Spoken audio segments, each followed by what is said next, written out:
National Weather Service in Mount Holly, New Jersey has issued a tornado warning for northwestern Burlington County in southern New Jersey, southeastern Bucks County in southeastern Pennsylvania, northeastern Philadelphia County in southeastern Pennsylvania until 7:30 p.m. At 7:06 p.m., a severe thunderstorm capable of producing a tornado was located over Feasterville Trevose, or 11 miles northeast of Philadelphia, moving east at 25 miles per hour. Hazard, tornado and quarter-size hail.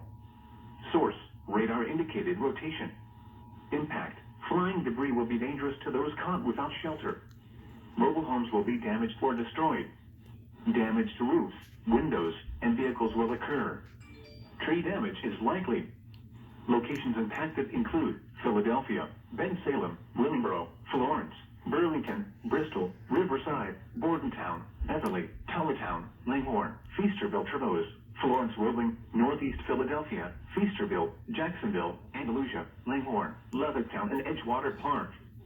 This includes the following highways: New Jersey Turnpike between exits 5 and 6A, Pennsylvania Turnpike between mile markers 349 and 359, Interstate 95 in Pennsylvania between mile markers 31 and 40, Interstate 295 in New Jersey between mile markers 43 and 57. Take cover now. Move to a basement or an interior room on the lowest floor of a sturdy building. Avoid windows. If you are outdoors, in a mobile home, or in a vehicle, move to the closest substantial shelter and protect yourself from flying debris. Repeating, a tornado warning has been issued until 7:30 p.m. for the following counties in Pennsylvania, Bucks and Philadelphia, and Burlington, New Jersey.